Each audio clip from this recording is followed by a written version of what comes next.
sœurs dans le Seigneur. C'est un grand plaisir et un grand honneur de vous retrouver encore une fois sur Warrior Praise. J'aimerais dire un grand merci à toute l'équipe de Warrior Praise pour le merveilleux travail que vous faites pour le Seigneur. Vraiment, je suis bénie par votre travail, à ce mouvement. Et merci vraiment pour cet honneur de partager ce message avec nos sœurs. Je m'appelle Benita et j'aimerais partager un message intitulé « Viens à moi ». Avant de commencer, j'aimerais partager une petite histoire. C'est l'histoire de mon enfant. Je crois que j'avais 6 ans ou 7 ans. Et à l'époque, je me rappelle, chaque fois que j'allais à l'école, c'était la sortie, ma mère venait me prendre. Et chaque fois qu'elle venait me prendre, elle m'achetait une glace. Donc tous les jours, je savais qu'après l'école, j'allais voir ma mère, je verrais ma mère et elle m'achèterait une glace. Et je me rappelle une fois, je n'oublierai pas ça, après l'école, j'ai vu maman. Maman n'avait pas de glace. Ah, j'ai pas compris. Maman, où est ma glace? Maman m'a dit non, Benita, c'est trop de sucreries, trop de glace, je ne veux plus maintenant, c'est fini. Plus de glace. Ah, j'étais pas contente. J'ai dit, maman, je veux ma glace. Elle m'a dit non. On est rentré à la maison, je pleurais. Je dis, maman, je veux ma glace. Maman m'a dit non. Et vu que je continuais à pleurer, ma mère m'a dit, bon d'accord, ok, on peut pas rentrer à l'école, mais je peux te trouver une glace pas loin de la maison. J'ai dit, non maman, moi je veux la glace qu'on vend à l'école. Ah, j'ai continué à pleurer, je pleurais. Vu que je n'arrêtais pas de pleurer, maman a dit, bon d'accord, ok, on va rentrer à l'école, on va t'acheter ta glace. J'ai dit, non maman, là maintenant c'est trop tard. T'aurais dû acheter lorsqu'on était encore là. Lorsqu'on est jeune en fait, on a l'impression qu'on est au contrôle de tout. On a l'impression que la vie est facile, qu'on peut avoir tout ce qu'on veut, que les parents feraient tout pour nous rendre heureux, pour nous faire plaisir. Mais pourtant, quand on grandit, on se rend compte que la vie en fait est différente, qu'on n'a pas en fait contrôle de tout ce qui se passe autour de nous. Il arrive d'être affecté physiquement, il arrive d'être affecté spirituellement, émotionnellement, malgré nos efforts pour que ces choses n'arrivent pas. Et même dans le monde dans lequel on vit, le monde n'est juste pas parfait. Et c'est très facile de se rendre compte que le monde en fait place beaucoup de pression sur nous. Déjà très jeune, lorsque on étudie, nos parents nous disent qu'il faudrait qu'on ait des bons résultats à l'école, donc on travaille très dur et tout. Et après les études, c'est le travail, on doit trouver un bon travail. Et pour trouver un bon travail, il faudrait qu'on ait des compétences, il faudrait qu'on ait de l'expérience. Parfois c'est pas évident, on n'a juste pas d'expérience, on n'a pas les compétences dont on a besoin. Et après, quand on trouve un bon travail, on commence à penser au mariage à un certain âge. Nous les femmes, on commence à penser au mariage et parfois c'est juste pas évident de trouver la bonne personne. On cherche, c'est pas facile et tout. Et quand on prend de l'âge et tout, on commence à prier, Seigneur, qu'est-ce qui se passe? Et puis après, quand on rencontre la bonne personne, on se marie. Et qu'on n'a pas d'enfants, les gens commencent à parler, les parents parlent, qu'est-ce qui se passe? Beaucoup de pression de la part des autres, mais est-ce qu'il y a un problème dans le mariage et tout? Quand on a des enfants, finalement, on commence à penser à les élever, à les éduquer. Parfois, les enfants se rebellent et on se rend facilement compte que dans la vie, en fait, malgré les étapes, malgré les saisons, c'est très facile de perdre en fait la paix qu'on a. Au fond de nous, c'est très facile de sentir le stress, la frustration, pardon, à cause de tout ce qui se passe autour de nous. Et même la religion, très souvent la religion exige que nous puissions poser des actes pour mériter la faveur de Dieu, pour gagner l'amour de Dieu. Pendant que la relation que Dieu veut avoir avec nous se base premièrement sur ce que Christ a déjà accompli. C'est-à-dire qu'en tant que chrétienne, nous ne marchons pas pour avoir la victoire, mais nous avons déjà la victoire en Christ. Nous avons déjà gagné la faveur de Dieu et déjà Dieu nous accepte pour ce qu'on est, à cause de l'amour qu'il a manifesté pour nous à travers la croix.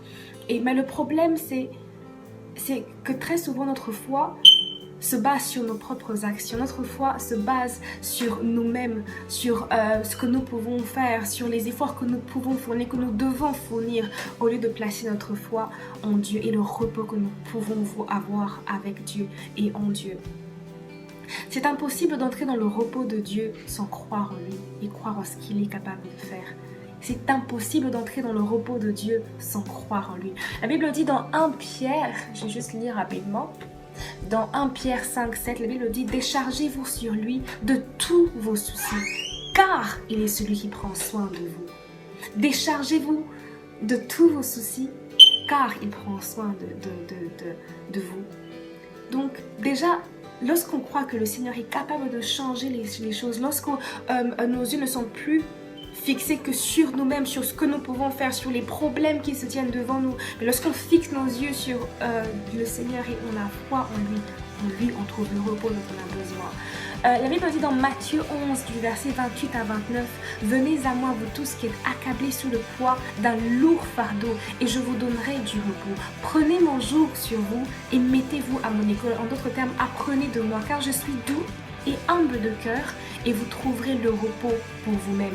Lui me parle du joug. Le joug, en fait, est un bois, un morceau de bois que l'on plaçait sur deux animaux pour les aider à pouvoir pousser tout ce qui était lourd, comme des wagons, ou labourer la terre. Et ce morceau de bois permettait au maître de pouvoir avoir contrôle sur les deux animaux et de pouvoir les orienter ou les guider. Mais pourtant, lorsque Jésus parle du joug, il y a deux puissantes révélations que j'aimerais partager avec vous à propos du joug. La première révélation est que le joug en fait était toujours sur deux animaux, était toujours posé sur le cou de deux animaux. C'est-à-dire que le poids de ce qu'il devait porter était tellement lourd que ce poids un seul animal n'était pas capable en fait de pouvoir avancer de lui-même. C'est-à-dire il dépendait toujours d'un autre animal pour pouvoir avancer. De la même façon, nous, à cause du poids de la vie, à cause du poids des problèmes, à cause du poids de ce que nous faisons face très souvent, nous avons tendance à pouvoir tourner nos regards sur autre chose pour pouvoir oublier les soucis de la vie, pour pouvoir oublier les peines de la vie. Parfois c'est le péché, parfois c'est la chair, parfois c'est le monde, parfois c'est les amis, parfois c'est juste être accepté par les autres pour oublier les problèmes ou les défis que nous rencontrons tous les jours. Mais pourtant Jésus dit ici, le joug que lui il donne est léger, c'est-à-dire que nous n'avons pas besoin de dépendre d'autre chose pour pouvoir avancer. Lui, il est avec nous. Lui, il peut guider nos vies et il peut avoir contrôle. Il peut, si nous pouvons lui donner contrôle. Nous pouvons croire qu'il est capable de pouvoir nous guider et il le fera. La deuxième révélation, c'est qu'en fait, les deux animaux étaient toujours différents. Il y avait un animal qui avait toujours plus d'expérience que l'autre. Il y avait un animal qui servait toujours d'exemple à l'autre. C'est-à-dire que lorsque le maître était en train de diriger les deux animaux, il y avait toujours un qui orientait l'autre. Il y avait un qui apprenait de l'autre. C'était toujours ça. Mais pourtant, Jésus dit ici, prenez mon joug et mettez-vous à mon école. C'est-à-dire, vous n'avez plus besoin d'apprendre, vous n'avez plus besoin de dépendre d'autre chose. Mais moi, je serai tellement proche de vous, je serai tellement proche de toi que je servirai d'exemple moi-même. Je ne veux pas seulement te guider, je ne veux pas seulement t'orienter, mais je veux aussi avoir une relation avec toi. Je veux être intime à toi, je veux être ton ami. C'est-à-dire, je veux marcher avec toi le long du chemin. Et quand tu tomberas, je serai là pour te relever. Quand tu seras fatigué, je serai là pour te secourir. Je te tiendrai la main et j'avancerai avec toi. Je veux être à côté de toi. Je veux être près de toi. Je veux avoir cette relation, cette intimité avec toi.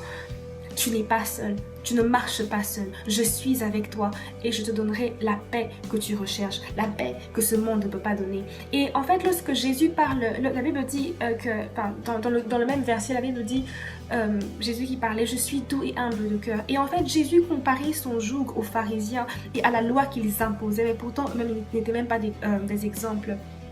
Et Jésus en fait disait, moi je suis différent, moi je suis doux et humble de cœur, moi je t'accepte tel que tu es, moi je te veux tel que tu es et je te donnerai ce que la loi, ce que la religion ne peut pas te donner parce que moi je veux en fait avoir une relation avec toi. Et j'aimerais encourager quelqu'un maintenant. Si tu n'as pas reçu le Seigneur dans ta vie, si en ce moment tu cherches la paix, que tu sens que tu as besoin de Dieu, tu sens que tu as besoin d'avancer avec Dieu, mais pourtant tu ne sais pas comment t'y prendre. Peut-être tu sens qu'il y a quelque chose qui te freine, peut-être tu te dis oui, peut-être je donnerai ma vie demain au Seigneur, j'ai encore le temps et tout. J'aimerais juste te rappeler que la relation que Dieu veut avoir avec toi n'a rien à voir avec la religion. C'est une relation entre toi et lui. Et il veut te donner ce que ce monde ne peut pas te donner. La Bible dit dans Actes 3, du verset 19 à 20, « Maintenant donc changez et tournez-vous vers Dieu pour qu'il efface vos péchés. Alors le Seigneur vous accordera les temps de repos. » Les péchés en fait emprisonnent ta vie. Les péchés t'empêchent de pouvoir avoir une relation intime avec Dieu. Les péchés de ce monde t'empêchent de pouvoir évoluer avec Dieu. Et s'il y a un péché dans ta vie qui t'empêche de pouvoir évoluer avec Dieu, tu sais que tu n'as pas encore donné ta vie totalement au Seigneur. J'aimerais t'encourager aujourd'hui à pouvoir renoncer à cette chose, renoncer à ce péché qui t'empêche de pouvoir avancer, renoncer à ces choses qui t'empêchent de pouvoir avancer avec Dieu et te consacrer à lui. Crois-moi, les choses vont changer. Ça fait plusieurs années que j'ai donné ma vie à Jésus, mais pas une seule fois j'ai regretté la décision que j'ai prise. Recevoir le Seigneur dans ta vie, marcher avec Dieu ne veut pas dire que tout sera parfait.